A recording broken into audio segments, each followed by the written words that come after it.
His throne, my redemption. Synopsis.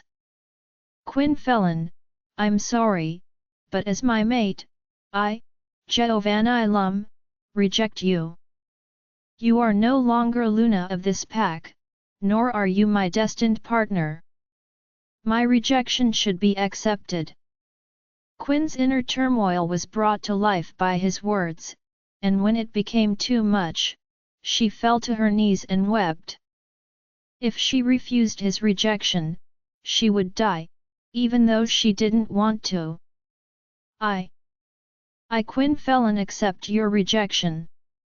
I am no longer Luna, nor am I your destined mate. It was difficult to express these words since she never imagined she would ever have to say them. Quinn Felon was at the height of her joy when things began to fall apart. Her mate, with whom she had shared 3 wonderful years, all of a sudden appeared to have lost all affection for her. He grew distant and frigid, and Quinn quickly discovered the cause of his change. He was wooing her sister, Delilah, her sweet and innocent Omega sister. She had anticipated that he would select Delilah, but she had not foreseen being rejected and expelled in front of the entire pack during the mating ritual of her sister and mate. Quinn's heart pained as she stood breathlessly behind the tall, oak tree by the pack borders. She had known it for a while now. After 3 years of never-ending love between her and her mate, the bond was finally fading. Unlike before, there was a distance between them. He only spoke to her when it was necessary, and the intense love-making they used to indulge in was now no more. He barely ever touched her, and now she knew exactly what the reason was.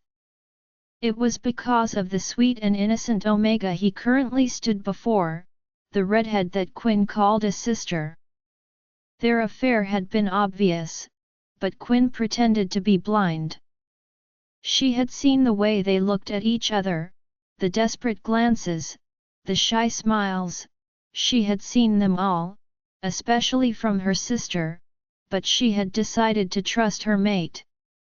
However, that was the worst decision she'd ever made, for trusting him only made his betrayal even more painful.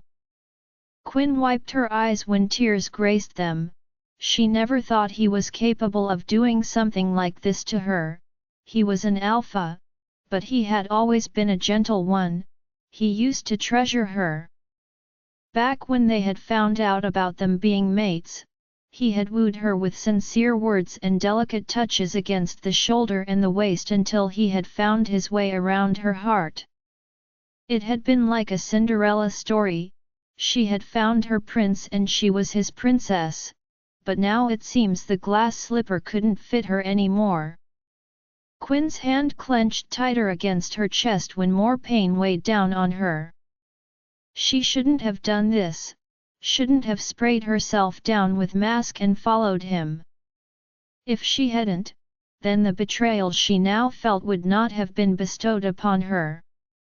She'd still be in bed, feigning her trust for him, desperately trying to hang on to a bond that was obviously breaking. Pathetic, she knew, but she loved him too much to just leave, even after discovering just why he'd been so distant. It was shameless, but she'd try to fix the bond between them, to strengthen it. She'd get him to love her again. They were mated for a reason, and she would not lose him to someone who'd soon get a mate of their own. She loved her sister, but Delilah would be better off saving herself for her mate. Twisting on her feet, Quinn walked away from the scene. She went back to their house, the one Geo had built for them. He had been so happy, he was so sure that he'd love her forever. This is the spot, Quinn. We'll build a house here, a nice house, one nice enough that our kids would still want to live in it after we become old and die. Quinn had been happy too, excited even. She had helped him, the pack members had helped as well, and now 3 years later, this house that was once full of love felt lonely and suffocating. Stepping up onto the porch, Quinn shoved the door open and went up to their shared room, laying back down against the cold sheets. His scent was all over it. Mint and cinnamon. It was a scent that used to calm her, but now it was a scent that made her anxious. Quinn reached for his pillow, hugging it to her chest as fresh tears glossed over her eyes. She shouldn't cry, she was ranked a beta, she was stronger than this. Everything would be fine, he'd probably soon find out that the love between them was stronger than desire. He'd come back to her, she just had to trust him and wait. Hours passed before the door to the bedroom was finally pushed open and Gio's short for Jeovanni scent flooded in. Quinn closed her eyes, feigning sleep as he walked into the dark room. He was done having his fun, and now he was back to a place he probably didn't even want to be. She heard him sigh, and then her body stiffened when he swiped her fiery, red hair out of her face, his soft lips that had kissed her sister's forehead barely brushing against hers. "I love you, Quinn, but I'm sorry," he drew for the sheets, tucking her in before laying beside her. Quinn's heartbeat quickened when his arms draped around her, and tears dripped from her eyes. If he loved her, then why was he doing this? Why was he sorry? She heard him sigh again, the breath of air sounding as if he was in deep torment. If he truly loved her, then he wouldn't be sneaking around with her sister. Quinn's hand clenched against the sheets as his head nestled against her back. He shook his head, becoming silent for a while. "No, it's not just a thought, it's something that I know, I'm sure of my feelings." His words were whispered lowly in the dark, and each one taunted Quinn in the most dreadful way possible. Her mate, he was telling her that he loved somebody else, wasn't he? She wanted to turn around, to ask him why, but the answer to that question would only cause her more pain. She thought this was forever, she thought they were compatible, she thought he understood her, and she completely understood him too, but she didn't understand this. This was a side of him she didn't know, a side she did not wish to see. She wanted the past back, those days when he'd frown if she took too long to say "I love you" back. Those days when he'd literally beg her to kiss him before he left out, those days, those nights of long and relaxing conversations. She wanted it all back, she couldn't just let all that love go to somebody else. Jeovanni was hers, they were fated, the goddess up above had tied them together with a bond, and though it was slowly withering, Quinn held back a sob which had climbed up her throat. It was almost suffocating to cry silently, but she didn't want him to hear just how pathetic she was. She was supposed to be strong, she was Luna for a reason, this pack could not live without her. She had contributed so much of her life to it and even more of her life to Gio. If she had known it was going to turn out like this, then she wouldn't have given him her all, her heart, she would have just given him a half of it, so that her chest wouldn't feel as empty as it did now. She regretted it. But there was no way in hell she regretted him. She couldn't say she wished they never happened, because he was still the best thing that had ever happened to her. Wiping her face against the pillow, she listened as his breaths turned into low snores. He was lucky that he could sleep, for she couldn't. This was all so painful, but she'd live through it. Turning to face him, her index finger ran along the outline of his beautiful face. It was okay, he said he loved her, didn't he? Quinn woke up to a hand shaking her shoulder, her eyes squinting open. She didn't know when she fell asleep, but the sun was out now. She twisted towards Gio who stood over her. Wake up, Quinn, it's today. Quinn rubbed her face as she sat up on the bed. Her sore eyes wandered over his face, remembering the whispered words he told her last night, and they twitched with tears. Where were you last night? When I woke up, you were nowhere here. She already knew the answer to that question, she wasn't even sure why she was asking him. She was probably hoping he'd tell the truth and then beg for her forgiveness, for she'd foolishly forgive him, just to regain what they had in the past. He trailed off. Tell the truth, Gio, tell me the truth, Quinn begged mentally. I was at the borders, the patrol team needed some company. Quinn's heart broke once again in her chest, her glossy eyes glancing away from him. Liar, he was so cruel. Even in the despair Quinn sat in, the outline of his face tempted her and those lips that had been on her sister, Quinn wanted to place hers against them. Is that the truth? He nodded, giving her that distant smile. Yeah, anyway, it's today, don't you remember? You need to get ready. What's today? The contract. I want an alliance with the Wounded Moon Pack. It's the strongest pack among many if not all. I need there to be peace between our pack and theirs. The Wounded Moon Pack? Isn't that the pack led by the Alpha King? Yes, I'm sending you with a few pack members. They'll take along with them some weapons and some gifts to enhance his trust in us. It'll probably take you about 2 days to get there and 2 days to get back, so you'll be gone for 4 days, Quinn nodded. Are we leaving now or later? Now, Quinn, and I'm not coming. You're not?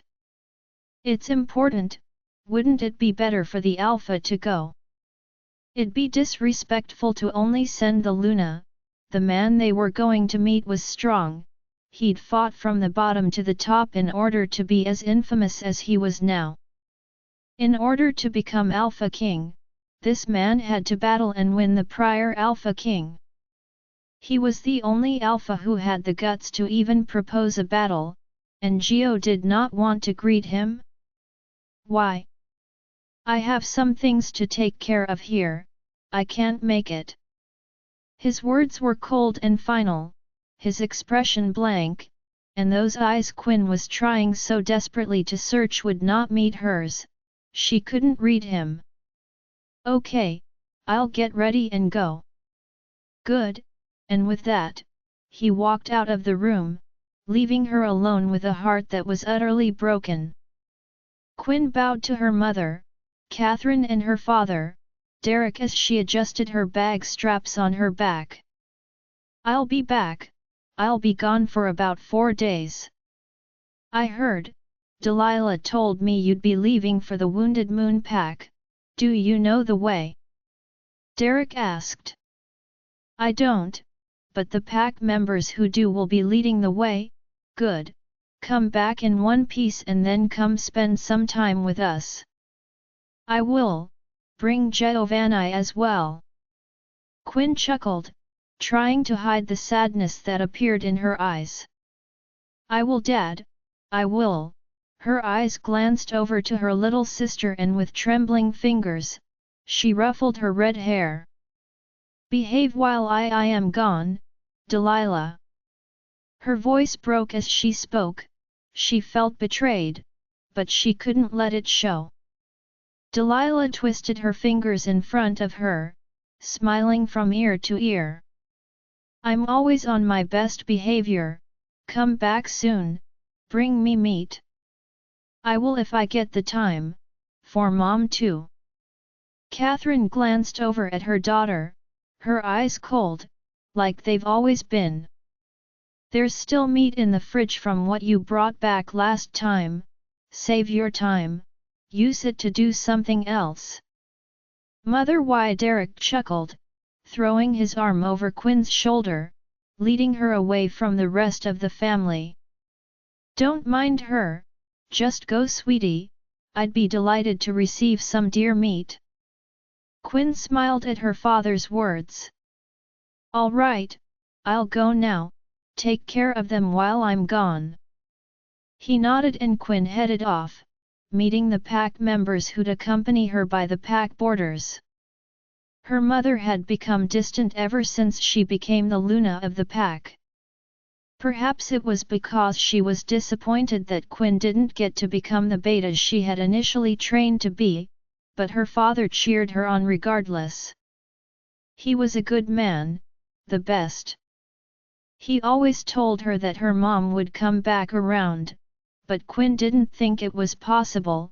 Her eyes had changed, even her voice was harsh now. Hopefully someday she'd really come around.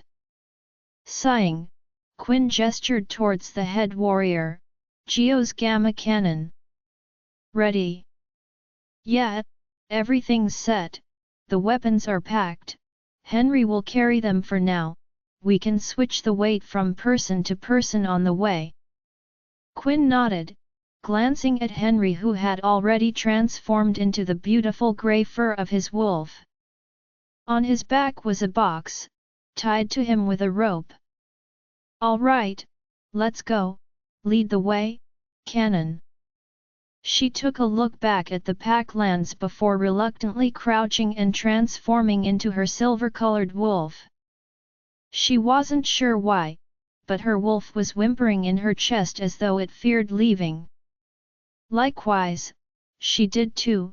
Goddess knows what'll happen between Geo and Delilah while she was gone, but she was assigned a mission, as Luna, it was something she had to fulfill. But a day in, and she felt like she could not fulfill that mission.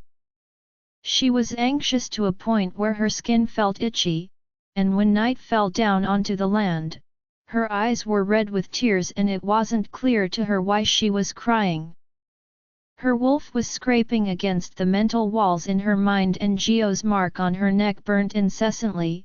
She felt like she was dying, and somehow it was related to Geo, it had to be. Quinn rubbed her eyes as she looked off towards the direction they came from. The fire in front of her was burning away at the woods, just like the pain was doing to her heart. It was almost crippling, she felt. Hey Cannon, she turned to Geo's Gamma who sat beside her. I think I need to, hey, Quinn, are you alright? I feel sick, I must go back, I have to go back. She stood to her feet, but Cannon grabbed her hand. I'm sorry, Quinn, I was told not to let you go back until after this mission is completed. Let go, I must go. It's an order from the Alpha, and I'm his Luna, let go of me, Cannon, complete this mission without me. Cannon looked up at her with confused and indecisive eyes before reluctantly letting go of her hand. It'd have been better if you didn't go, you're strong, but anyone can falter, and I'm certain that you will. Quinn hissed at him as she ran off, transforming back into her wolf amidst her run. The pain had lessened, but it was still there, tearing away at her chest, and it continued to until she made it back to the pack borders. It was dead night and the pain, right then it increased, almost paralyzing her. Her wolf whimpered, falling onto its belly. It felt like she was getting sliced incessantly from the inside.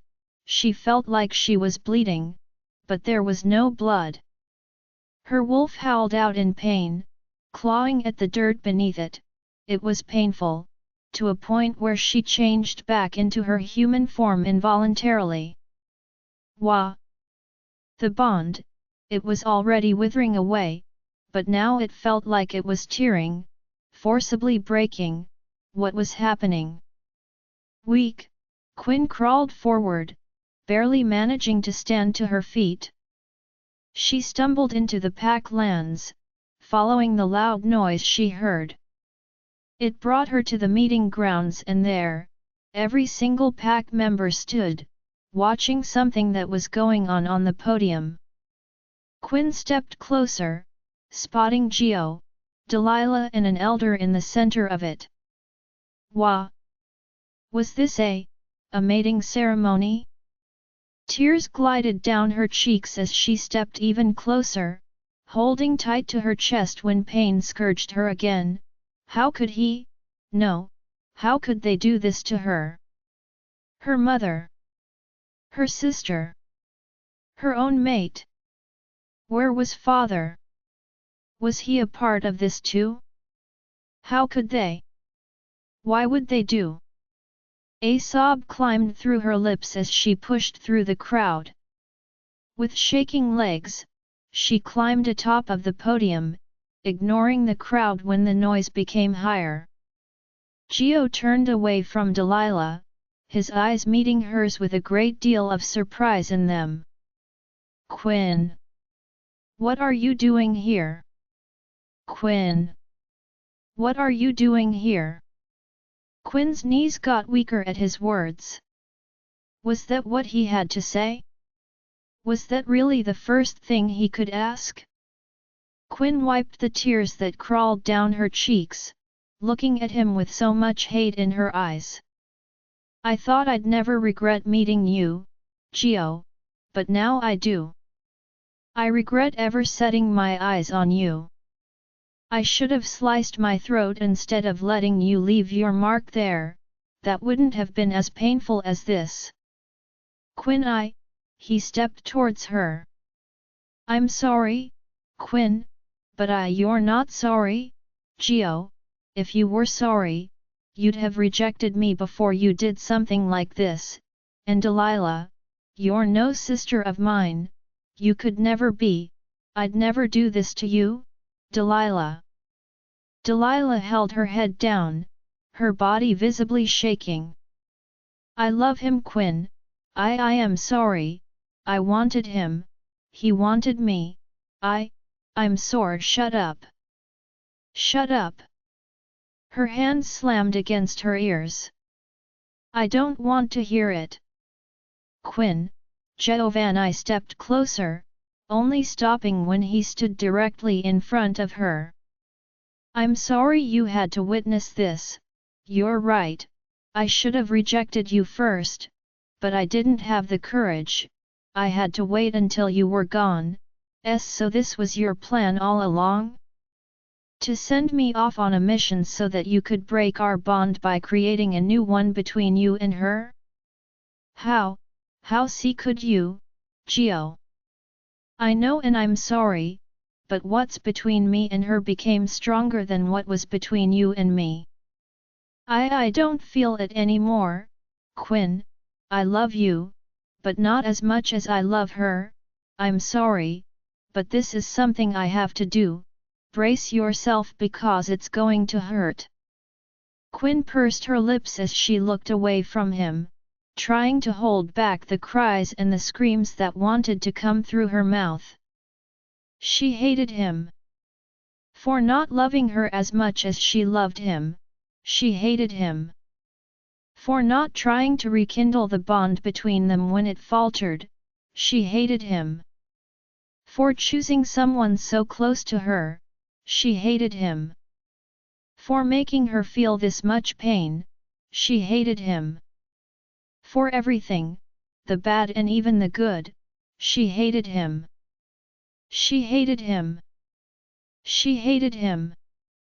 But sadly, that hate couldn't measure up to the love she had for him. Why was it so painful?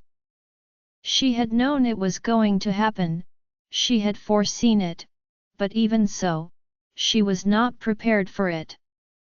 This day never should have come, it never should be. I'm sorry, Quinn, but Jeovanni Lum rejects you, Quinn Felon as my mate.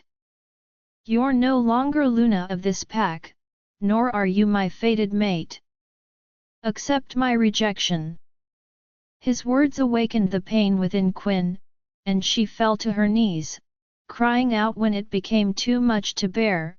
She didn't want to, but if she didn't accept his rejection, she'd die. I Quinn Felon accepts your rejection. I am no longer Luna, nor am I your fated mate." It was hard to say the words because these words were never ones she thought she'd ever have to say. She felt like she couldn't go on. She felt so numb. The pain, it lessened until it disappeared, and it was then that she stood to her feet in pure shame. "I hope you'll never regret this, Gio, you neither, Delilah." She walked down the podium, past the pack members who watched her as she went.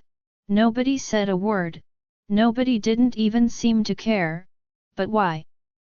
These were the same people she had protected from rogues and from other packs. These were the same people she had spent more than 3 years of her life catering to. How could they just not care? Quinn turned at the sound of her name, spotting her father as he emerged from the crowd with a blanket in hand. "Oh, my sweetheart," he threw the blanket over her shoulders and pulled her against his chest. "If I had known this was going to happen, if I had known about Delilah's affair, it wouldn't have gotten this far, Father, Dad." Her words were broken, much like her heart. It hurts, Dad, I know, but there will come a point when it doesn't hurt anymore, and when that time comes, you'll realize that he wasn't even worth it."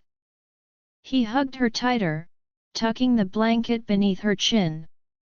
"As soon as I saw the hint of a ceremony, I had a feeling that something like this would happen. I'm so sorry it happened to you, and more so because of your own sister." Quinn sobbed against her father as he led her away from the crowd and through the woods towards their house that was situated at the edge of it. "You're strong, Quinn. I was the one who trained you. You will get through this. Some people get second chances. I pray that you'll one day find someone who is better than our Alpha." Quinn nodded, not completely hearing what he was saying. Her wolf was hollering too loud. It sounded as though it was wounded, but wasn't it? Gio had just pulled out her heart, leaving her chest completely empty. "Pull yourself together, Quinn, he'll regret it, I promise." Quinn nodded again, her lips shaking too impulsively for her to speak. "Delilah is sweet and beautiful, and though you're beautiful too, you've always been tough. He'll miss that side of you, he'll want you back." If Delilah was more compatible to be his mate, the goddess would have put them together. "He'll come back, and you'll get the chance to reject him like he rejected you." He led her onto the porch, opening up the door and letting her in. She turned to her father, heart beating fast and heavy. "Dad. I know, my child, I wish there was something that I could do about this. I wish just words from my lips could make this all go away, but it isn't that easy, and you know it." He patted her shoulder, then gently pushed her forwards. "Go, get some rest, I know you're tired." Quinn nodded, draping the towel tighter around her as she walked into her room, the one she used to share with Delilah before she moved in with Gio. There were 2 beds inside, small, but she remembered hers was comfortable, especially when Delilah would cuddle up against her instead of sleeping in her own bed. She looked towards Delilah's bed and then hers. She should rest, but how would she sleep knowing that her mate was no longer hers? Tomorrow took so long to come, the darkness in her room, Quinn had laid down all night staring at it until the light from the sun slowly replaced it. She kept pinching herself, trying to see if she'd be able to wake up from this nightmare. But every time she pinched herself, the pain reminded her that it was all real. Gio had rejected her, and now he was mated to her sister. The name and the respect she had worked so hard to build was now tarnished, and only the shame he had bestowed upon her remained. The pack wouldn't look up to her like they used to, they'd now look up to Delilah, for advice and for help. And she'd only be remembered as a Luna who couldn't satisfy her alpha. Hugging her pillow tighter, Quinn twisted on the bed, looking towards her window. She was tired and yet she couldn't even sleep last night, the pain kept her awake, that and the endless tears that kept floating from her eyes. The sheet beneath her was soaked in her sorrows, and her heart was drowning, physically suffocating after being so evilly betrayed. She wished she had tried to solve the problems between her and Gio sooner, when he had started to become distant. She shouldn't have given him space, she should have pushed harder. But what was the use of lamenting now? It was all over and there was nothing she could do about it. Quinn looked towards the door when 2 knocks sounded from it. "Honey, it's me, can I come in?"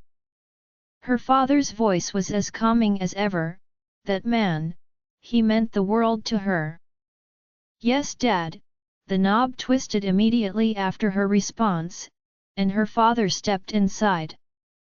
He was a beta like her, the past beta of this pack, and he had trained her to take his position. But if she couldn't succeed in being a Luna, how would she be able to succeed in becoming a beta? "Did you sleep well?" Yes, it was a lie to comfort him, for she hadn't slept a wink. "I'm sorry to be the bearer of this news, but the Alpha wishes to see you, he's requesting your presence in his office right away." Quinn sat up abruptly. "Why? He did not tell me, but I pray to the goddess of the moon that it isn't bad news. If you want, I could accompany you." "No, it's fine, Dad, I'll go alone." Despite the pain in her endlessly drowning heart, Quinn stood to her feet, walking through the door to her room. She passed her mother who stared at her with an unreadable gaze in the living room and went straight outside. A breath, one filled with frustration, left her lips as she stepped down the porch. She was scared to hear what he had to say to her. What happened last night was already enough. If he hurt her again, then it'd probably kill her. Her steps lacked confidence as she walked through the silent woods and towards the central part of the pack where the pack house was. Young wolves who's yet to find their mates lived there, and beside it, were other important buildings like the House of Elders, the marketplace, and the Alpha's office. As Quinn walked into the busiest part of the land, people stared at her with eyes that judged. She could hear whispering, and as a trained werewolf, she could decipher them all. "I don't pity her, she's always been a hypocrite." Right, she acted better than everyone because she was the previous beta's daughter and the alpha's mate. It's good that he left her, her sister is prettier, and she's humble as well. "Oh, stop it, she helped me when the rogues destroyed my farm." "She's good." "Good? She probably did it because she wanted to be praised." Quinn's hands clenched in her pockets as she pretended not to hear. She knew people would talk, but she had no idea that they'd be saying things like this, after all she'd done to keep the pack on top, after all she did so they wouldn't suffer. She wasn't the hypocrite, they were. Her teeth clenched against her jaws as she continued to walk, but one whisper made her stop in her tracks.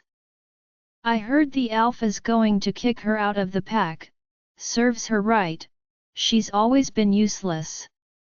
Quinn's eyes became glossy as she pivoted on her feet, turning towards the direction where the words came from. What? He's going to kick me out. The entire marketplace became silent and only her labored breaths could be heard. I'm useless? After all I've done for this pack, I deserve nothing but respect. Where would you all be without me? Her voice broke as she spoke, the pain in it so audible as she continued. You guys will rot without me, you have a new Luna now? I hope she'll be able to stay awake at night just to get rid of the rogues that torment your farms, and I hope every obstacle that rises, she'll be able to get rid of it without so much as a stutter in her voice. I really hate that I was stupid enough to stress over people that don't care about me. The place remained silent until a tomato rolled its way to her feet. Told you she was ignorant, a hypocrite indeed. We are glad we got rid of you. An apple was thrown next. Your reign is now over, do not disrespect the one who took your place, that wouldn't have happened if she wasn't better than you. Another tomato sailed through the air, harshly smacking her against the chest before falling onto the floor, and then more fruits and vegetables came along with words of disrespect, hitting her and soiling not just her clothes, but her pitifully drowning heart. She was betrayed again, first by her own mate and now by her own people. Shame, a profuse amount of it filled her chest as the tears gathered in her eyes fell down her cheeks. This was all so painful, everybody had turned their backs on her except for her father. Was that how much everybody had disliked her? Was that how much they had wanted her gone?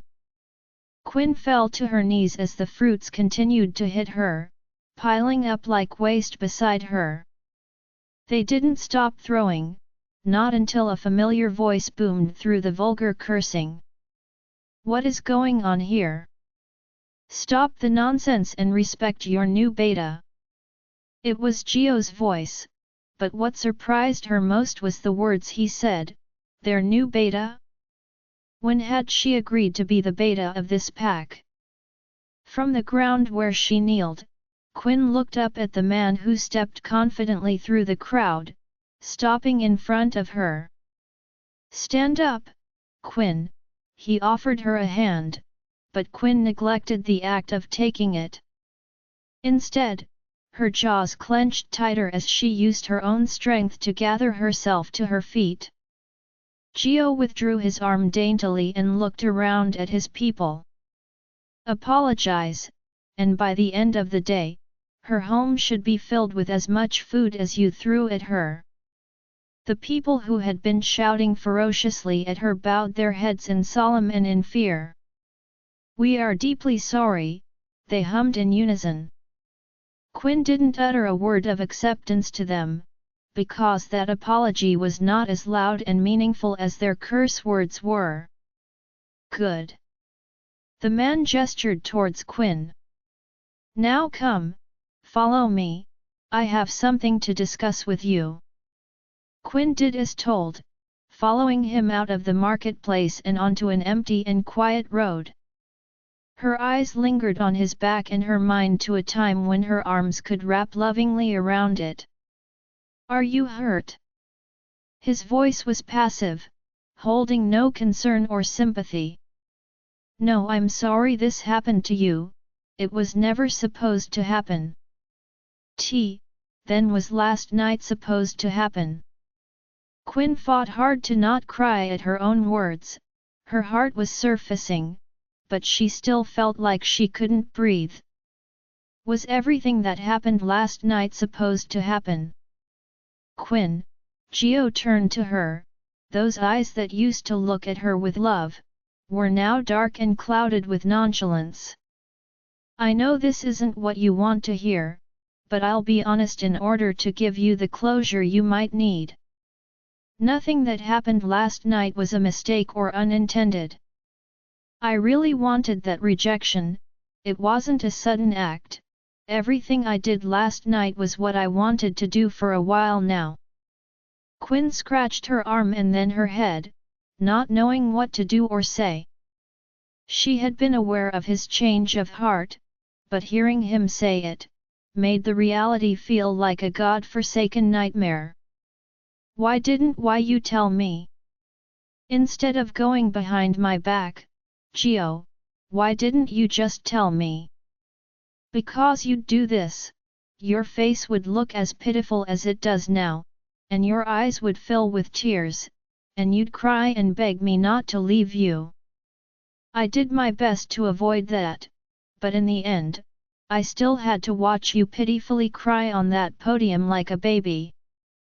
A baby? What? Never mind that. Let's not walk the long way to the office, I'll say what I have to say here. He straightened his shirt and then shoved his hands into his pockets. This pack has always lacked a beta. The spot was yours from the beginning since you're the only one here with the blood of a beta as well as the strength of one. It's time for you to fill it. You're no longer Luna, the least you could do is ensure yourself some significance since the pack is already looking down on you. And if I refuse? If you refuse, then there's absolutely no reason for you to be here. I will kick you out and have you rot as a rogue. A rogue? Quinn wanted to cry, but she laughed instead. I guess you really don't care about me anymore, everything we've shared for the past 3 years must have meant nothing to you. Don't worry, I'll fill the spot, I would rather not leave this pack without getting to watch you suffer like I did last night. She was weak, but in moments like these, she had to appear strong. I know you'll regret this, Gio, and when you start crawling like a worm behind me, begging to rekindle the bond you've ruined, I will not take you back. Quinn twisted on her heels to walk away, but froze at the words he said next. I loved you and I might still do, but I will not regret this. Her heart, it shattered again, and her eyes broke out in tears she would not let him see. She clenched her hands, feigning strength as she marched away from him. She hated this, but most of all, she hated him. He said he wouldn't regret this, but she'd make sure he does, and when that happens, she'll leave him and this pack behind and search for her own happiness. She couldn't be the only one to suffer, he'd scarred her pride, she had to scar his too. Before Quinn made it to the marketplace, she made sure to dry her eyes of tears. These people did not deserve to see her cry, not after what they said and done.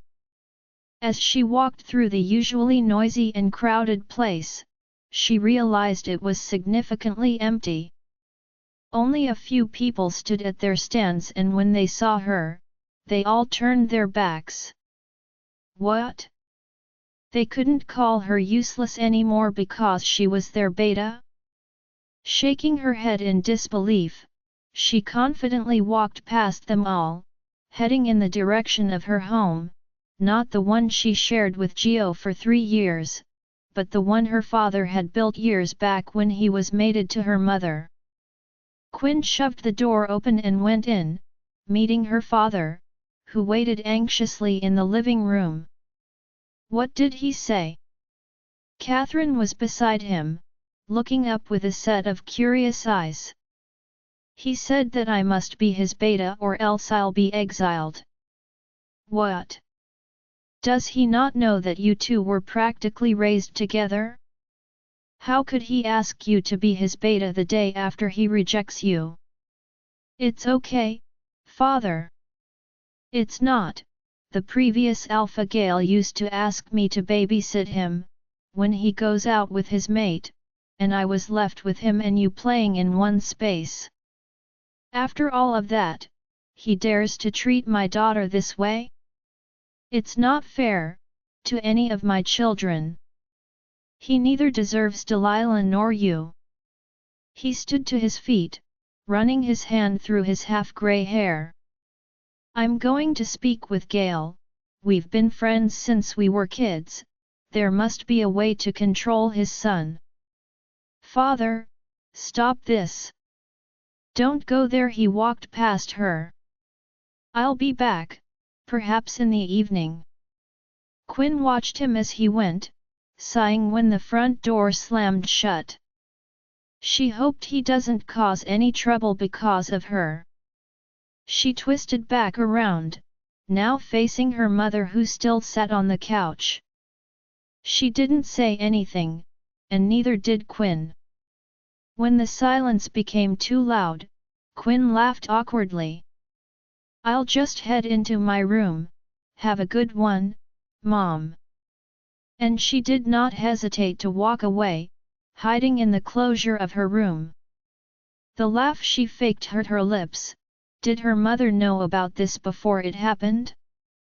The fact that Delilah was in love with Jeovanni? Or was it hard for her to believe too?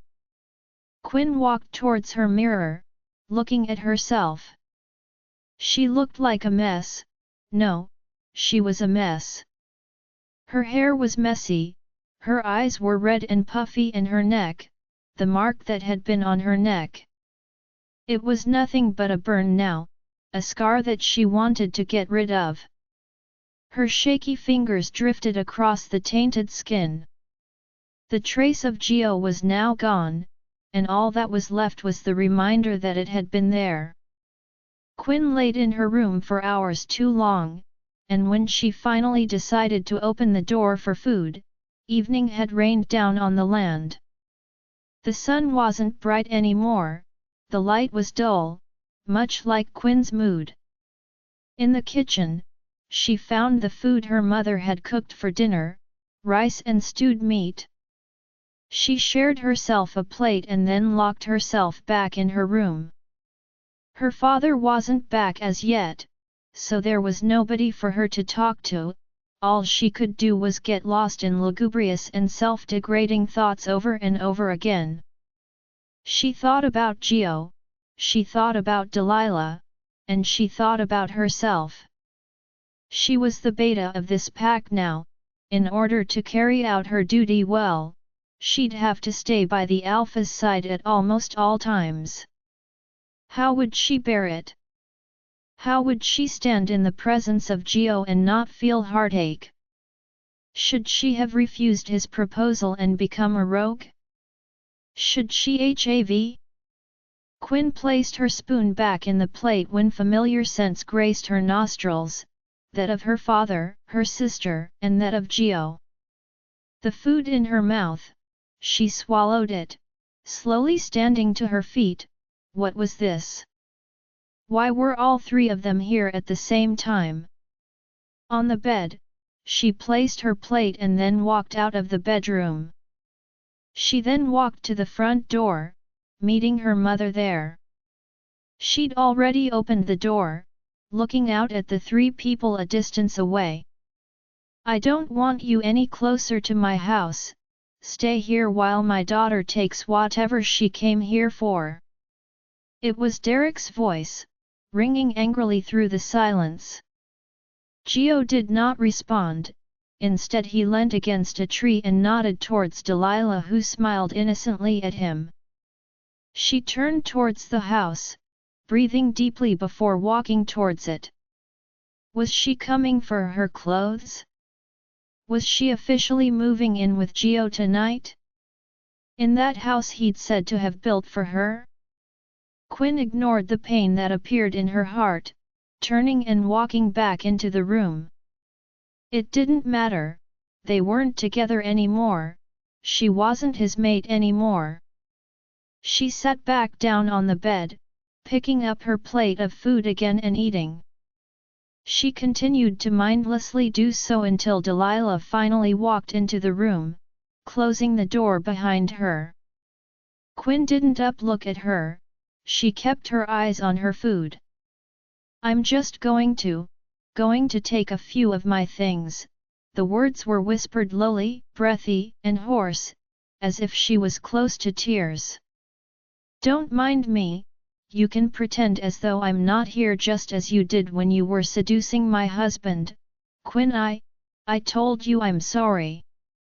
"Right," Quinn laughed humorlessly. "I bet you are.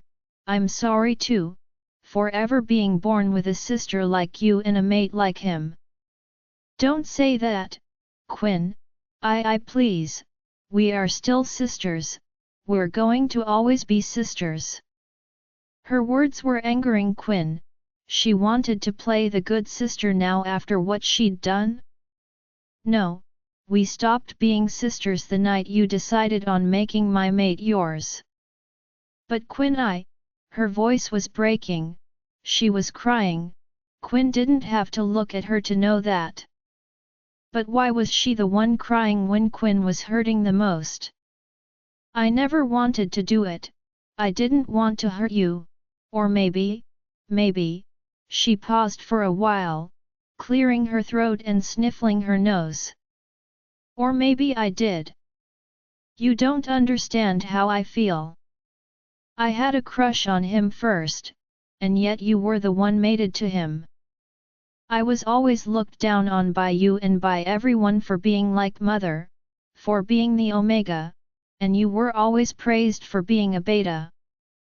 You were always too confident, you had everything and I had nothing, and now when I've finally acquired something valuable, I shouldn't take it." Quinn's eyes twitched as she finally looked up, staring at her sister with murderous eyes. The first thing she noticed was her wet face and then the blatant mark Geo had left on her neck. Quinn's heart churned so much that she had to quickly turn away. "So even after all that you did, you want to make yourself the victim? I didn't choose him to be my mate, I didn't beg the goddess to make me a beta. I was born this way, it is not my fault.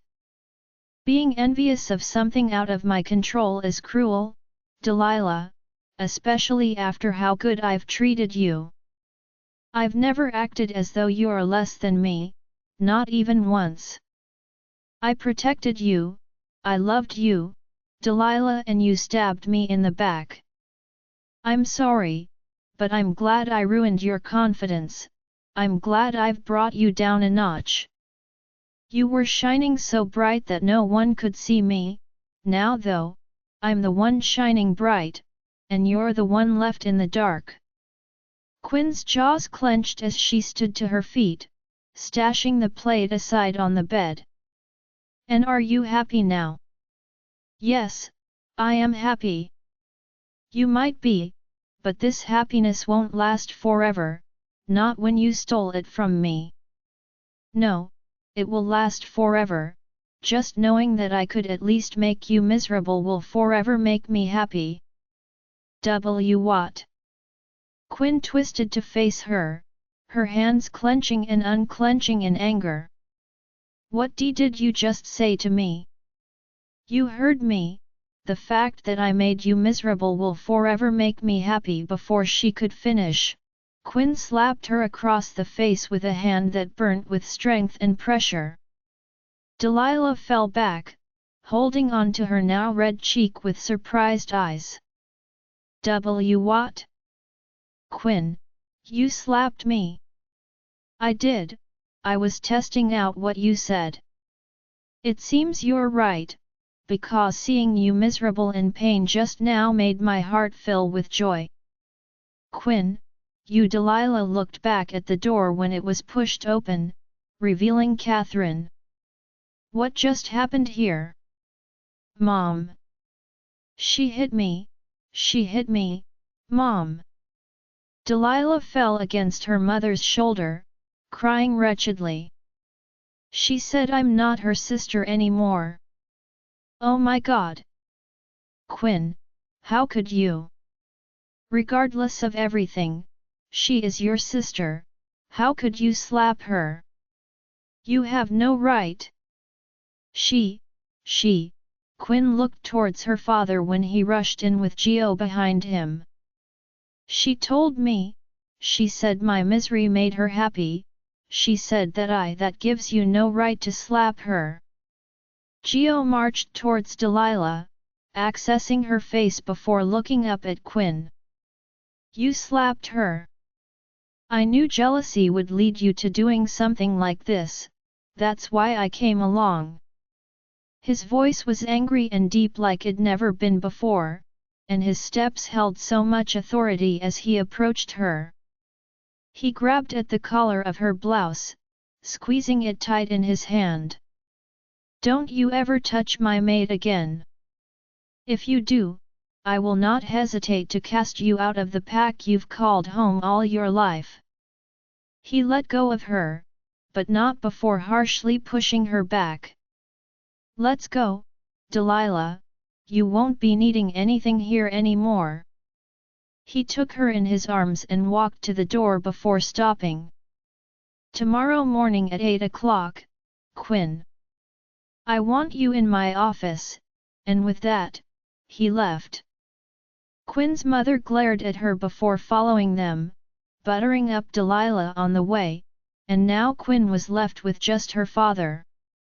I know you were angry, Quinn, what Delilah did was wrong, but what you just did was wrong too.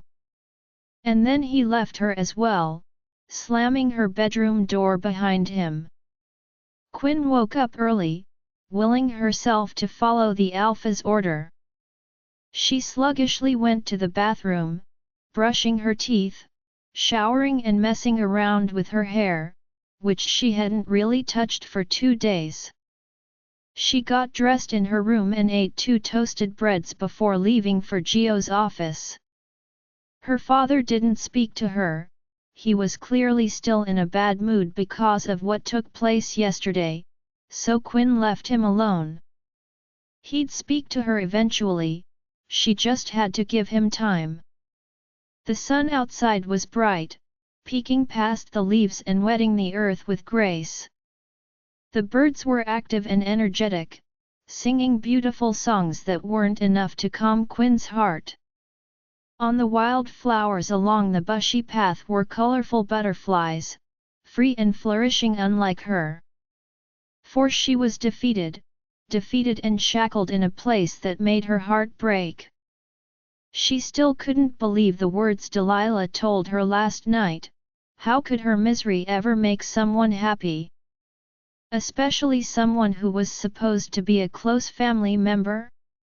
It was a shock. She'd been so kind to her sister, they'd always lived as one, in a unity that Quinn thought would never break. There wasn't a time in Quinn's life where she'd ever thought of hurting Delilah because she had something she didn't. That girl owned all of Catherine's love and Quinn had never been envious, so why when it came to her Delilah couldn't be the same? Quinn's jaws clenched as she walked into the marketplace. It was festive, at least until her presence became known. The noise that roamed heavily around the place had been silenced by her steps, and everyone bowed their heads as she passed. Quinn didn't understand why they were doing this. Yesterday they'd been disrespectful and now they were showing her respect? Beta Quinn, I've packed you a box of tomatoes. I hope it'll be enough to display how truly sorry I am for what happened yesterday. It was that lady, the one who'd thrown her stone first. Quinn eyed the nervous woman from head to toe and then looked at the box she held in hand. It's okay, keep your tomatoes, you'd be better off selling them. Nonsense, take them with you, I packed you the best ones. Quinn sighed. She was angry at them for disrespecting her, but as a beta, she had to be the bigger person. She couldn't live in malice with the people she was bound to protect. All right, thank you, she forced a smile and as soon as she reached for the box, everybody started yelling. Take this too. Accept our apology, we have a lot more to offer. Here. In the end, she was left with more than 10 boxes of different fruits and vegetables by her feet. They were too much. If she were to take them back home now, then she'd get to the office late. Look guys, I'm grateful for what you've offered, but I can't take them back with me now, I'm busy, maybe later. Someone stepped forward. Don't worry, we'll take them back for you. We'll leave them on your veranda. Well, okay, thank you. She stuffed her hands into her pocket, confused and baffled, but remembering she had somewhere to be. I'll be on my way now, have a good day. She walked by the people who waved happily at her until she descended out of the marketplace. The route she was on now was a dusty and quiet one that led to Gio's office. It took her approximately 3 minutes to get there, and with hands that visibly trembled, she knocked on the door. She could smell his scent from here, the cinnamon and the mint, that beautiful scent that used to mingle with hers. It's me, Quinn. Her lips wanted to add your mate, but he'd blatantly proven the fact that she was nothing to him with his actions yesterday. He didn't ask about her side of the story, he'd immediately taken Delilah's. That meant he didn't care about her feelings anymore. Come in. Quinn twisted the door open at his approval, stepping inside. He was seated behind his desk, looking down at what seemed to be a sheet of paper. You asked me to come here yesterday, why? He looked up at her with cold eyes that Quinn still wasn't used to. You're going to be punished for what you did yesterday. Delilah's face is still swollen, I will not just let it go. You hit my mate Quinn, that's an act that could get you executed. Quinn swallowed, rapidly blinking her eyes to keep away the tears. I was your mate first. That might have been so, but not anymore. Why? What did I do so wrong? He sighed, tapping his desk with frustration clear on his handsome face. You did nothing wrong, Quinn, you were perfect, just not perfect enough. You aren't as sweet as she is, you don't smile like she does, you don't talk the way she does. I'm sorry it had to end this way, but I chose my happiness instead of yours. Why, you said I was your happiness. Quinn's hands clenched in her pockets and her eyes burnt with tears. You told me that you couldn't live without me. That was before, she's the one I can't live without now. He looked away from her, eyes fixating on the wall. Enough of this, it's ruining the mood. Because I know you might have been influenced by the anger of not being enough, your punishment will not be severe. The fact that he could say it like that had Quinn's heart crumbling. She wasn't enough, hey? Today a party will be held. Since the Alpha King had been angry about the presentation of the contract, Canon proposed a party that will be held here to appease him. You never finished your job that day, therefore, it is your fault that he's angry, so you'll be the one to plan and organize the celebration house. It should be grand and as beta, please dress your best tonight. As you wish, he gestured towards the door with a hand. Off you go now. Quinn bowed her head before pivoting on her feet and walking out. Since Gio didn't give a rat's about her, why was she supposed to cry because of him? It was time for her to let go of him like he did her. No looking back at the past, all she needed to do was step forward in order to mend her broken heart, and to break him like he broke her. Just as ordered, Quinn took care of the party preparations. With the help of Canon and some pack members, she finished before sunset. She'd bought liquor that was delivered a couple of hours ago, and she ordered the chefs to cook a ton. She also prepared a DJ for the music, waiters to carry around the drinks, and she'd scattered tables and chairs all over the room for people to sit. The disco lights were set and a sign that displayed the reason for the celebration was hung against the wall. A celebration of trust. Cheers to our alliance. We're done now, aren't we? Quinn looked around, smiling at her work before turning to Cannon. Yes, we're done. People will soon start filing in, we need to go prepare ourselves. Right, let me tell the other people here. He cleared his throat and then proceeded to yell. Go get ready, the party will be active in a few. The pack members in the room stepped out one by one, and Quinn sighed. I'll get going then, I'll probably take longer to get ready than you. No, when you're already that pretty, you don't have to do anything much. You'll be ready in no time. Shireen has always been jealous of the fact that you could put in no effort and still look pretty. Shireen was his mate, a beautiful woman with a beautiful soul. But it's the same with Shireen, she looks breathtaking in everything. Cannon chuckled. I've told her many times, she just doesn't believe me. Well, that's expected, Quinn smiled. We really should get going now. She opted to walk away, but Cannon grabbed at her hand. I've been meaning to say this for a while now, but you're strong, Quinn. If Shireen had done something similar to what Jeovanni did to you, I'd have ended myself that very night.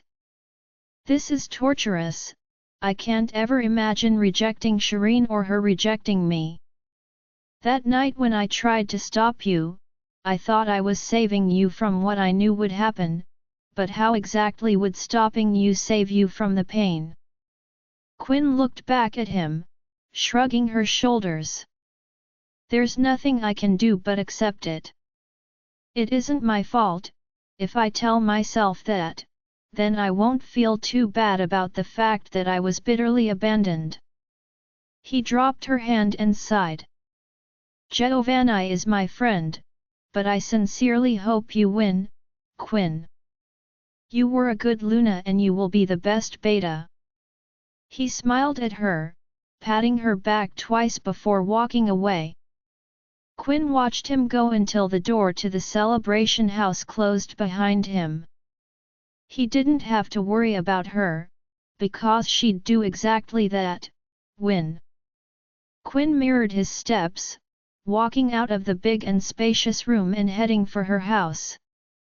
The sunlight was dull now, fading into the darkness that approached, casting leafy shadows against the land. The breeze was cool now, following Quinn all the way to her father's porch. She walked inside, glancing at the numerous boxes stacked in the living room and then at her father who sat in front of them. Your clothes arrived from Alpha Jeovanni's house. Since you were busy, I packed them in the closet for you. As for these boxes, I do not know what we'll do with them. What do you mean? These are the boxes the market people delivered, right? They are packed with food. That they are, my dear, but I'm afraid to tell you that the food in the boxes are either battered or spoiled. They cannot be eaten. What? Quinn rushed towards one of the boxes, opening it up to look inside. It was true, the apples within it smelled rotted, and they looked just about the same. Some of them seemed as though they'd been dropped one too many times, some were even bitten. Quinn staggered away from the box, looking towards her father. The people, they apologized, I thought they meant it, I thought that they, Derek sighed, standing to his feet. It's fine, don't mind them, it might be hard, but as soon as you prove to them your value all of this will change. But how could they do this to me? I, Quinn's throat felt dry as her eyes glossed over with tears. Nobody is on my side, nobody wants me to be happy, and I did nothing wrong. She was angry, but at this point, there was nothing she could do to appease her anger but cry. I know my daughter, Derek hugged around her waist, pulling her against his chest. I'm on your side, I'm always on your side. I wasn't angry at you yesterday, I was angry at the fact that the friendship between you and your sister was broken because of that jerk. You guys never fought before and because of him, you even ended up slapping Delilah. I don't like how distant this family is becoming, first your mother and now this. It's fine, I'm fine or at least I will be. I don't need anyone on my side if I already have you. That's it, my daughter. Wipe your tears and go put on the prettiest dress from your collection, I heard the Alpha King is still single. I'm not looking for another mate, father. You might not be looking, but the men will be. Go get ready, enjoy yourself at the party tonight. I won't come. His words dropped to a whisper. I have to spend some extra time with your mother tonight. Quinn picked up on the naughtiness in his words immediately and she chuckled, pulling away from the comfortable hug. You, Dad? Oh, stop it, just hurry and get going, so I can have this night to myself. Quinn nodded, walking towards the stairs, but stopping when Derek spoke again. If anything happens, mind link me, I'll be there in a blink. Quinn nodded in response again, continuing on her way up. She stopped in front of the bathroom where she showered, washed her hair and blow-dried it. After that, she made her way back downstairs, wrapped in a blue towel that was draped beneath her arms. The first thing she did was put on underwear, and then she stood in front of the mirror on her closet door, contemplating how to comb her hair. She'd curl it, but that'd take too much time, so instead, she decided to cornrow it in too loosely towards the back. When she was down, she opened the closet, digging through it for something to wear. She had a lot of fancy dresses because as Luna she'd accompany Gio to events that involved his pack and others, but what would be appropriate for this party? She didn't want to over or underdress, she needed to find something elegant yet simple. Just as she thought that, a green dress came into view, one she'd bought and never worn. She pulled it out, running her hand down the dark, silky material. The sleeves were long, and made of meshy, flowery, and see-through fabric that expanded over the shoulders and even the middle section of the bosom area. The hips were flary and the length was sure to surpass her ankle. It was pretty, probably just what she needed. Standing to her feet, she unzipped the zip, pulling it past her legs and abdomen and stuffing her hands in the sleeve. She struggled to zip it all the way back up, but she succeeded after a while.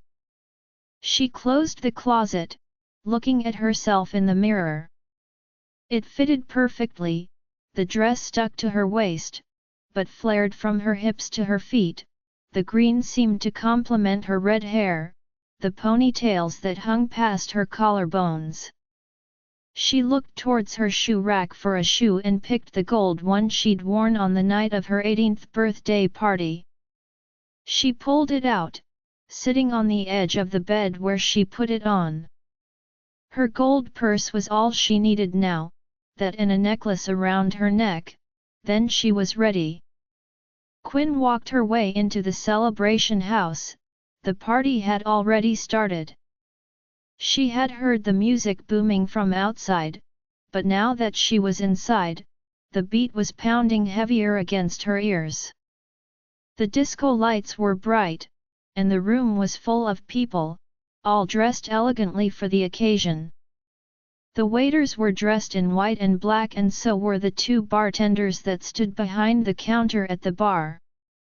Quinn walked over to the bar, folding her dress between her legs as she sat down. "A dirty martini, make it strong." It's been a while since she drank, but she'd always been a woman who could hold her liquor, and right now she needed a drink. Tonight, she wanted to forget all about Gio, Delilah, and the pack members, and enjoy herself, and what better way to forget than to get high? She took the drink when the bartender offered it to her, taking a sip of the bitter liquid. It burned her throat as it went down, settling warmly in the pit of her stomach. She took another sip and then another, not stopping until the glass was empty. "Give me another one, stronger." "As you wish, Madame Beta." The bartender filled her glass again and pushed it to her, but before she could take it up, somebody else did. "Thanks for the drink," the voice was deep, withholding confidence and power. Quinn twisted on the stool, looking up at the man who had her drink in hand. His scent was strong. The scent of apricot and petrichor was almost all she could smell. It clogged her nostrils, dominating her senses in a way that she could not ignore. His presence was vehement, and Quinn knew exactly why. He was an alpha, a strong one at that.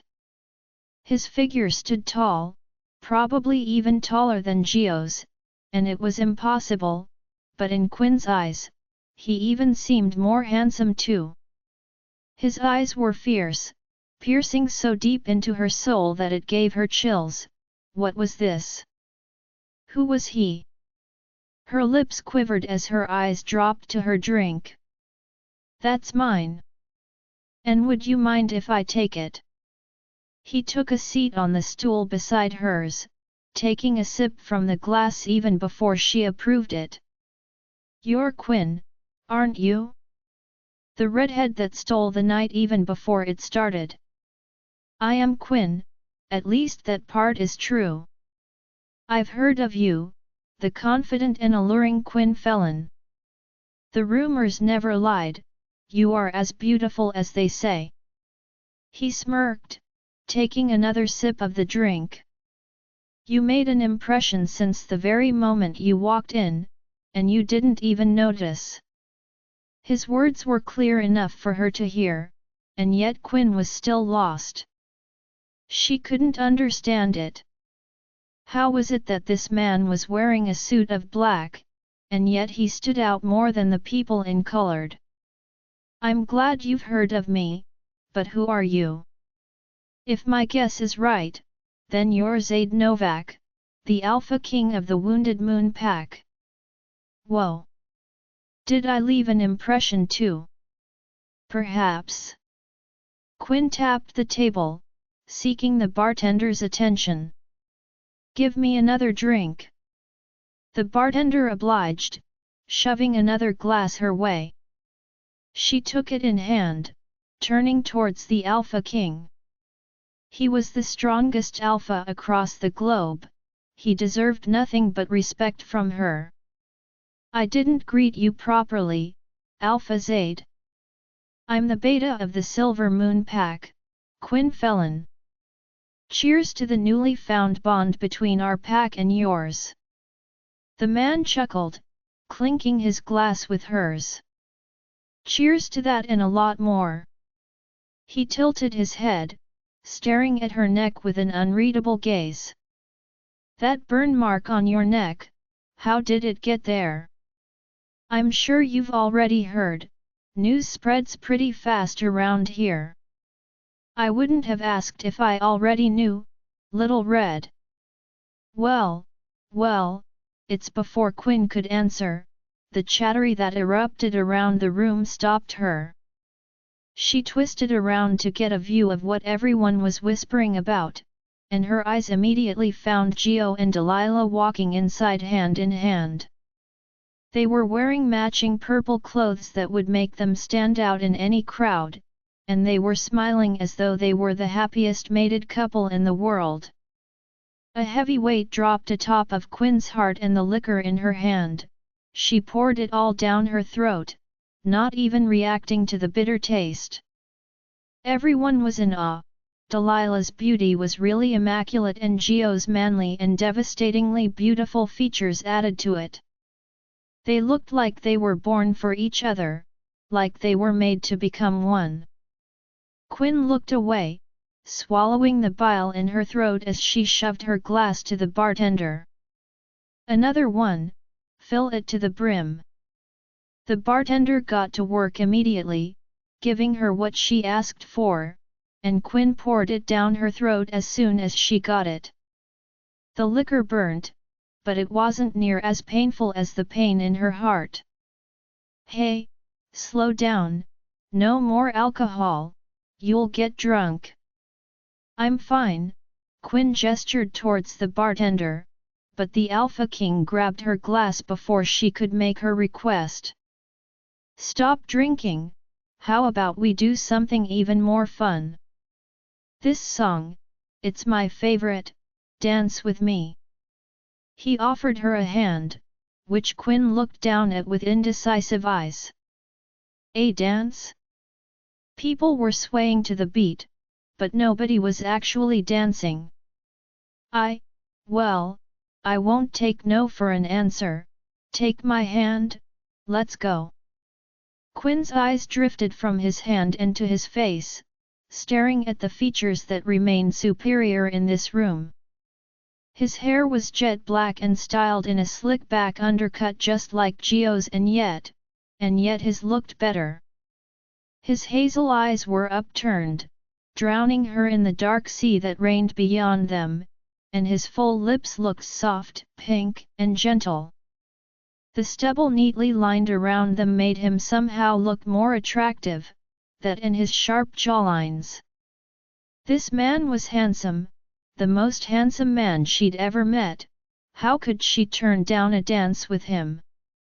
She lifted her hand, slowly reaching towards his, but someone grabbed it from behind. "What's going on here?" Quinn knew that voice so well, rich and deep with so much familiarity. "Gio."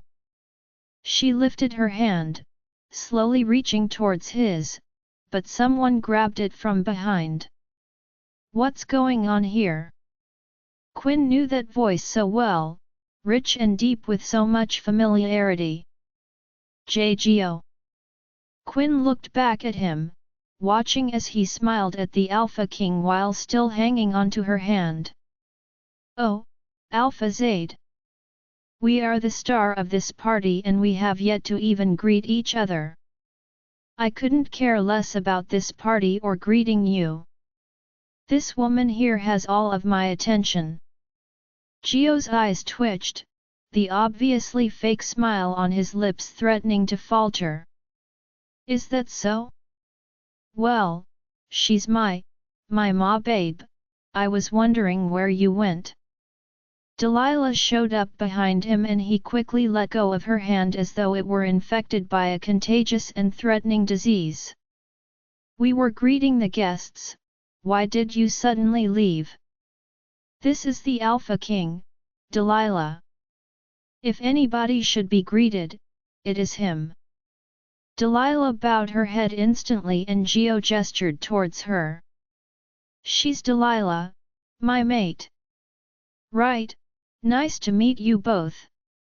"Yeah, I never thought you'd agree to sign the alliance. Your pack is far higher than mine in the ranking, in fact, it is at the very top. To have you on my side is an honor altogether. I never thought I'd agree to sign it either, after all, there's nothing your pack could offer mine. It is small, not in the least bit strong. I signed it for an entirely different reason, only one person here is useful to me. Quinn could see it. Gio was offended. Another alpha was making him look small and all he could do was smile because disrespecting this man would probably be the end of him. Regardless of that, I'm still happy about our partnership. Alpha Zaid nodded, looking at Delilah and then at Quinn. Is she your sister? Quinn stayed silent for a moment before nodding her head. I suppose so. You two look very much alike. He smirked up at Jeovanni. No offense, you two make a beautiful couple, but I bet me and Quinn here could steal the night if we tried. Quinn. Yes. Quinn answered him. How about that dance? He stretched his hand out to her again, and Quinn looked down at it. She had no reason to say no, not to the most important guest. Her hand slid slowly into his, and she heard the growl of disapproval that suddenly popped up in her head. The mind link, Gio was using it to communicate with her. Say no, his words were commanding, but Quinn did not listen. Why must she? He had moved on, she could too. Quinn followed Alpha Zaid into the center of the room where there was enough space to dance, and everyone turned to stare at them. Are you ready? He asked her, his deep voice sounding gentle. Quinn nodded. Put your hands on my shoulders. Quinn's hands moved reluctantly to rest atop of his shoulders. She wasn't sure why, but she was more conscious of him now. His presence was becoming too prominent, burning a sense of familiarity inside of her. And now all you have to do, Angel, is follow your alpha's lead. His arm slid around her waist, pulling her flush against him, and a shiver racked all the way up Quinn's spine when sparks started to rush through her like bolts of electricity. What was this? Why was? He started to rock from side to side, following the calm melody of the song. Heartbeat by Ho, it was a song she knew word for word, but now as she stood in this man's arms, her mind could process nothing, nothing but his captivating scent, nothing but him. You smell nice, he whispered to her. You look stunning in this dress too, but something tells me you'd look even more stunning with absolutely nothing on. The words were heard, but Quinn did not know how to respond. He was courting her, but in this field, she was inexperienced. Gio was the only man she'd known, he claimed her as his as soon as she turned 18, and he didn't have to do too much to get her attention. But this man wasn't Gio. He. Quinn froze when her eyes locked on Gio. He was approaching them, pulling Delilah behind him. His face might look calm to everyone else here, but Quinn could see the anger that was spread across it. But why? Why was he angry? He stopped a short distance away from Quinn and Alpha Zaid, smiling as he placed his hands on Delilah's waist, coaxing her in a slow, rhythmic dance. Quinn's heartbeat quickened, her slow rock becoming unsteady and offbeat. It seems Alpha Zaid noticed, for he pulled away, looking down at her with curious eyes. That mark on your neck, he spoke, the words whispered just above the soft music. Was it him? Quinn wanted to avoid answering, but she nodded anyway, glancing in Gio's direction. Yes, that's unfortunate, he is a fool, can't he see that he's downgraded? Your beauty surpasses hers in so many ways. His arm fell from around her waist and his hand reached up to grab her face, holding it steady so she only looked at him, not at Gio whom she kept glancing at. Don't be like him, if you're going to move on, do it with someone in a far greater position than whom you left. I guarantee you that that'll hurt more than anything else in this world. And, Quinn licked her lips. Who do you believe that person is? That person of greater position, I mean. Who else, my little bundle of flames? Me, and with nothing else said, he reached down, taking her lips between his. And with nothing else said, he reached down, taking her lips between his. Quinn's eyes widened in surprise, her lips unmoving as his moved greedily against hers. He pulled back, his already sharp eyes narrowed. I'm sorry, this wasn't how I wanted this to play out, but it's hard for me to control myself. He sighed, the sound full of frustration and desperation. If you're not going to push me away, Quinn, then at least kiss me back. He took her lips between his again, and Quinn didn't know what choice to make. She was right, his lips were soft and moist and gentle, and the burst of sparks from the sudden contact had her falling right into his trap. Her hand slowly reached for his black jacket, pulling him closer as her lips finally started to move in sync with his. She didn't know why, but this felt like fate, his lips felt like they belonged against hers. Heat pooled in the pit of her stomach as her reluctance dispersed into want, desire that she had once only carried for Jeovanni.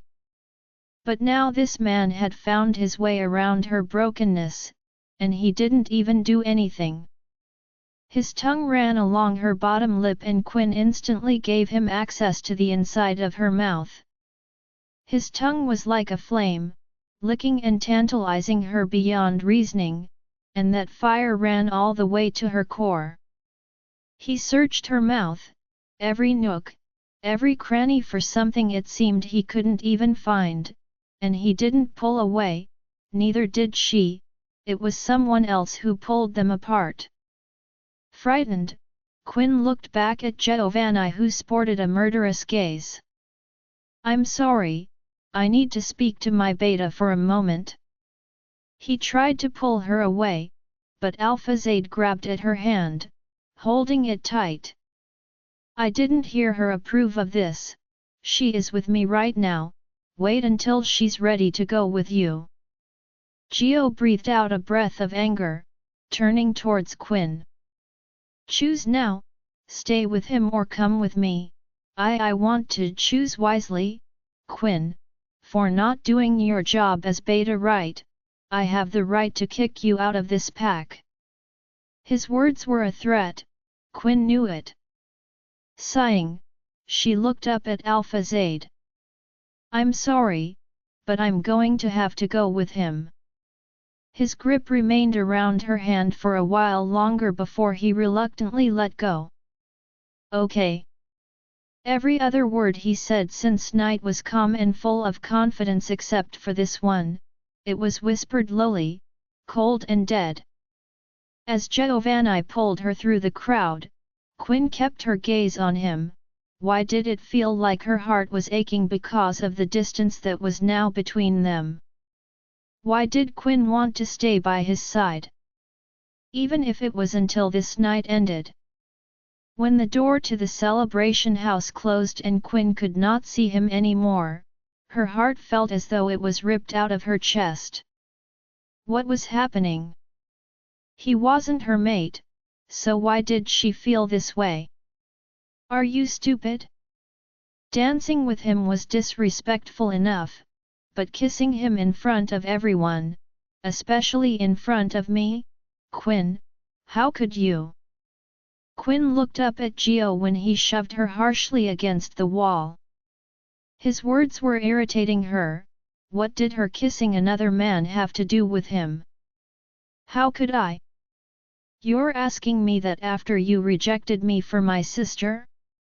My life should not concern you now, we're not together anymore. I don't care, once mine, you will always be mine. Quinn laughed, the sound holding absolutely no humor. I'm not yours, Geo, Delilah is yours. I own myself now, so leave me alone. She eased off the wall, but Geo shoved her back against it. You're not going back in there. Let's see you stop. Before she could finish, Giovanni's lips were against hers in a rough and dominating kiss. There was once a time when this would delight her, when his lips against hers would bring her joy, but now it disgusted her. The fact his lips had been on her sister's and his mark was on her neck made Quinn sick. She fisted her hands, using them to shove him back and away from her, and then she wiped her lips. Don't put your disgusting lips on me. I wouldn't have had to if you didn't let him put his on you. I was just erasing the trace of him that was left, nothing more, nothing less. You sound stupid, Geo. Why reject me when you knew you'd get jealous if I dated someone else? You're making no sense. Do you want me or Delilah? I already told you, I want Delilah. I love her. Then leave me alone. I would if I could.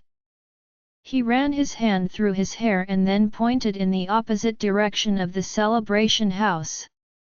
Go home, Quinn, if you don't, then I'll exile both you and your father who blatantly disrespected me yesterday.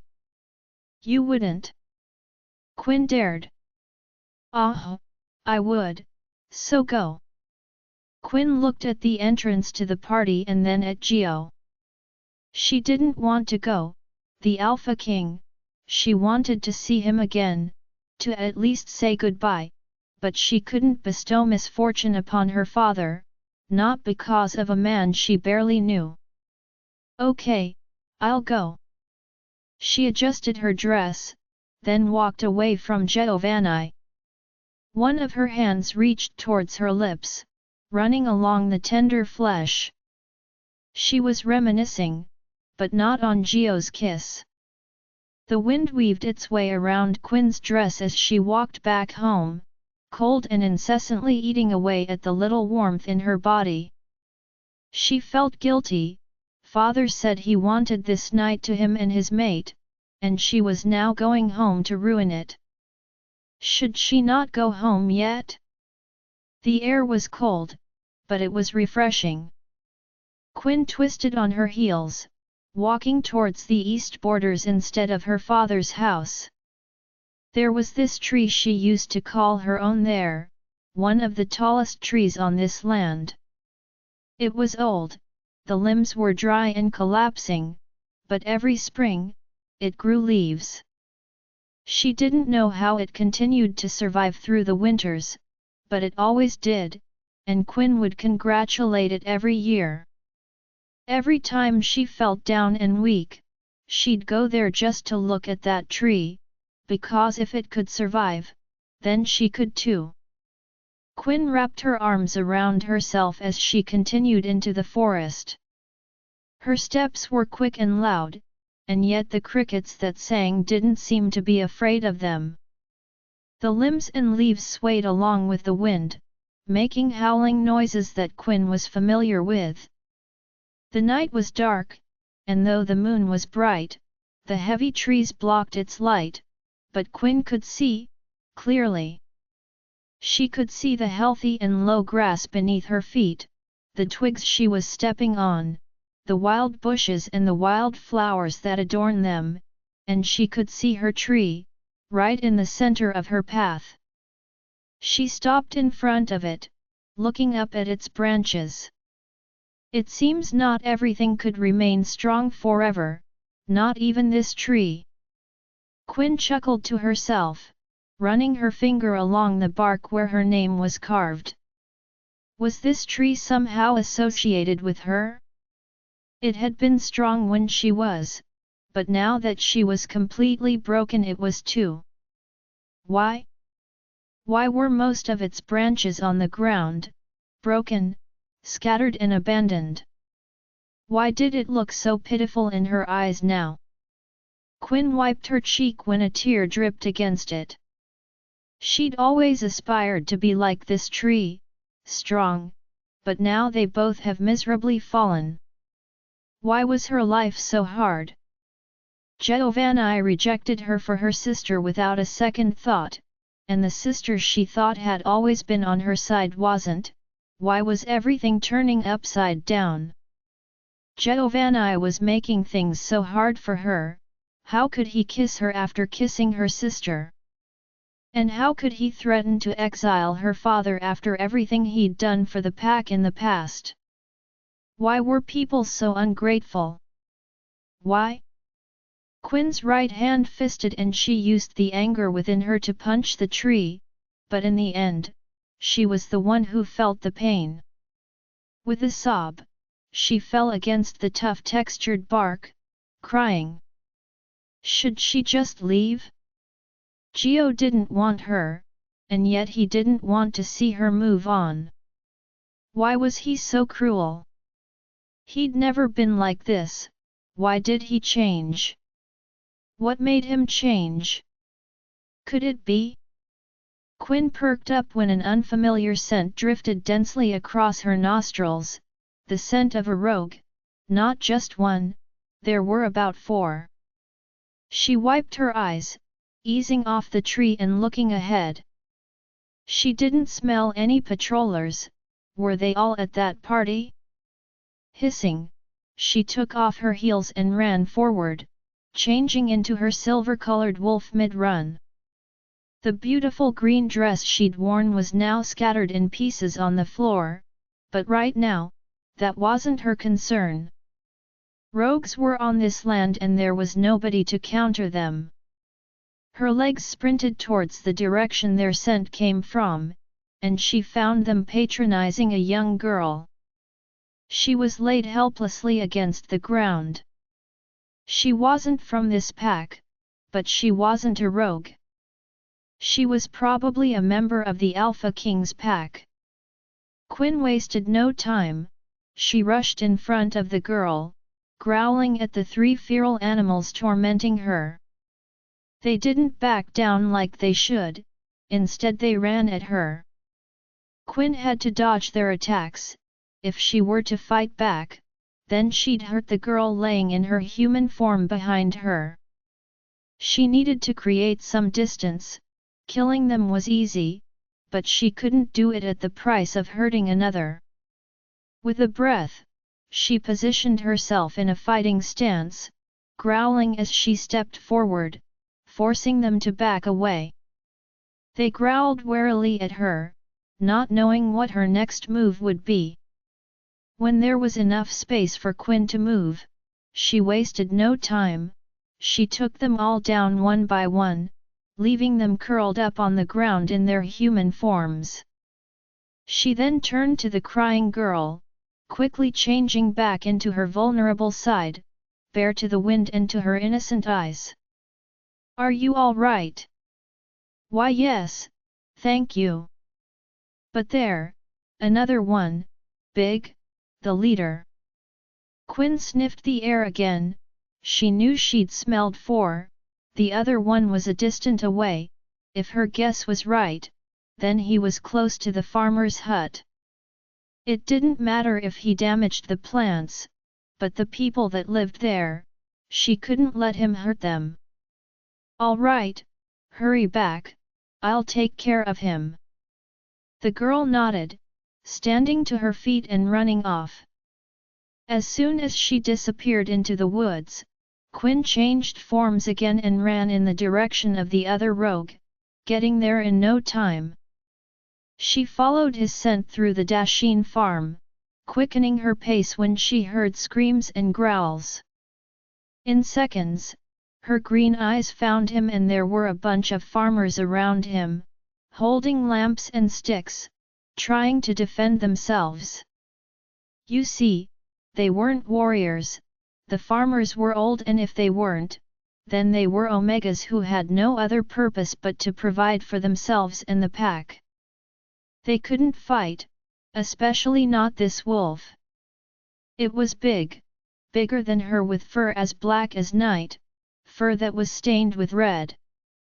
The closer she got, the more pungent its scent became. It smelled of decaying flesh, it smelled like something dead. On the floor around it, were injured pack members. She made it, but it seems she was late. She tackled it from behind, and it faltered, but it did not fall. A growl, deadly and threatening, left its lips as it turned to her. There was blood around its mouth, blood more than 2 days old. The other 3 were weaklings, but this one would not be easy to take down. It had probably been an alpha before it went feral. Quinn positioned herself for a fight, and the pack members around her backed away, giving her the space she needed. They were afraid, but at least they didn't leave the injured members behind, they were pulling them away with them, saving them. The rogue was the first to attack, and Quinn didn't find it hard to sight its advances. Its attack was powerful, but it was non-strategic.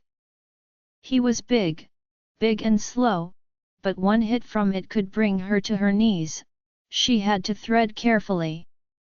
Growling, Quinn walked slowly around it, and its eyes followed her with a lethal gaze. Red eyes that were lost and filled with desire, red eyes full of pain. If she left her home to become a rogue because of Geo and Delilah, would she too turn out like this? Become feral enough to not be able to distinguish wrong from right. Become feral enough to lose control. Quinn snapped her teeth at it, this time striking first with an aim for its neck. It countered her attack, but she was still able to bring it off its feet.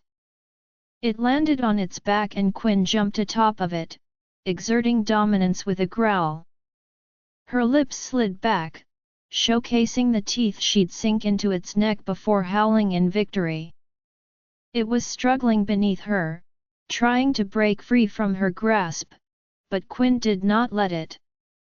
Her teeth fought to lodge between its neck, but it was persistent to live. The struggle got more powerful, and its canines sunk into her front leg, drawing a cry of pain from her lips. She wanted to pull back, but if she did, she'd lose the blatant chance to injure it. Tilting her head back, her teeth rammed into the left side of its neck, the spot he'd foolishly left open to attack her. Blood filled her mouth, and the howl that left its lips rang against her ears. The attack must have been unexpected and painful. Its hind legs kicked against her belly, the strength in each attack gradually weakening as its life slowly drained away. When it stopped moving permanently, Quinn stepped away from it, looking down at its pitiful form. It had been big and bad not too long ago, and now it was close to taking its last breath. It was panting, eyes open and staring at her with so much sorrow that Quinn felt sorry. The farmers were rejoicing, praising her, but wasn't it them who'd sent rotten fruits to her home? Quinn twisted away from them, eyes meeting that of the girl she had saved and some other people behind her. Alphazade was there, Jeovanni too. "Are you all right?" The words were the same, but they came from 2 different people. Quinn nodded towards Alphazade, not even glancing at Geo. There was concern on his face, a curious crease between his eyebrows. Was he worried for her? She changed forms despite the pain, sitting against the grass with a badly injured arm and without clothes. Nobody died, but some of the farmers were injured. Get them to the hospital before their wounds become fatal. Think about yourself first. You are injured, Quinn. Let's get you to the hospital. I'm fine, Quinn said to Geo. As much as I would want to agree with you, Little Red, you're not fine. Alphazade took off his jacket as he approached her, and Geo did the same. Your arm needs to be taken care of, listen to your leader. He offered her his jacket, and Geo did too. Quinn looked between them both. Why did they have to do this at the same time? Was this some sort of competition? Quinn sighed, reaching for Alpha's aids. At least his wasn't the same color as Delilah's dress. She draped it around her, basking in the warmth of the Alpha's scent and the sudden comfort she felt. He helped her to her feet, pulling her against his side, and though he was still wearing a white shirt, she could feel how taut his muscles were, thick and bulging. He felt too masculine to be real. His touch, every second of it brought her intense and memorable sparks, drowning her in a feeling of belonging. Even her wolf felt relaxed around him. Thank you, that girl you saved was my sister, but the negligence of your pack members is far too much to be overlooked. He was looking at Jeovanni as he spoke. As Alpha, shouldn't you make sure that the pack is protected, especially on a day like this? Jeovanni took a calming breath, withdrawing his jacket and throwing it over his shoulder. I didn't think that. Before he could finish, the young girl Quinn had saved interrupted him. It's not his fault, even the patrollers want to have fun too. Who wouldn't want to go to a party? Shut up, Isabella, shut up before I ram that tree limb into your mouth. The girl laughed, but the sound was short-lived. A growl from behind had everybody turning towards the rogue. It struggled to its feet, growling intimidatingly at everyone while blood dripped down its chin.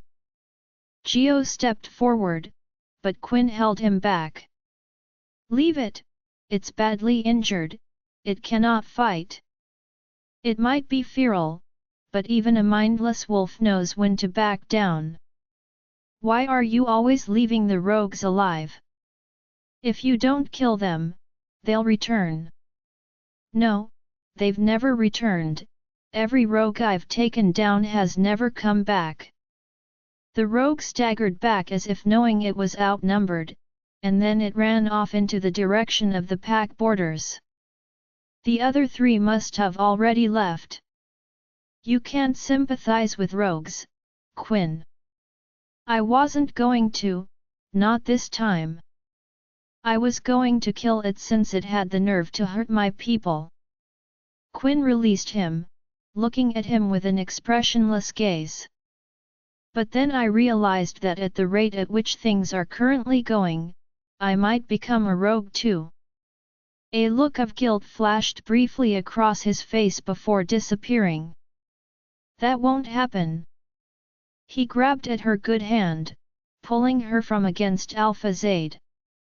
Stop spouting nonsense and let's get you to a doctor. As for the injured farmers, get them to the hospital as well. He started walking in the direction out of the woods, and Quinn followed, looking back when Alpha's aide shouted, "Little Red!" She raised her brow and he smiled. "I'll see you again, my beautiful bundle of flames." Jeovanni didn't let her respond. He quickened his steps, dragging her off a far distance away before speaking. "Take it off." Quinn looked at him, confused. "What are you talking about?" "His jacket, Quinn, take it off. When I offered you mine, it meant that you shouldn't have taken his. His awful scent is making my head hurt. But I don't want to take it off." "Why? Is he your new boyfriend or something now?" "He isn't, but I bet if he was, he'd treat me a lot better than you. He genuinely seems to be sweeter, and he probably wouldn't leave me for my sister and then get mad when I try to associate with other people." "I'm not mad, Quinn, I'm just what? Do you regret it now? Rejecting me so bold and bitterly?" Quinn laughed, pulling herself out of his arms. If that's ever the case, you'd better keep it to yourself and stay with the person you rejected me for. I will not come back to you after you humiliated me in front of the whole pack, giving them a reason to look down on me. Because of you, those same farmers I helped brought fruits that were spoiled to my doorstep. Because of you, I can't even look at myself and smile again. From the bottom of my heart, I hate you, Geo, and it took me tonight to figure that out. She pulled the jacket tighter around her, walking off despite his desperate and continuous calls of her name. She meant what she said, that man she'd loved without bounds for 3 years, she hated him now. He made her sick, to the point where she even wanted to vomit. She'd contemplated taking him back if he came clean in the beginning, but he'd made his choice. Now that he was mated to Delilah, the thought of taking him back has never run across her mind. Join our Facebook and WhatsApp group for more updates, link is given in description. Rest audiobook will be continued in next episode.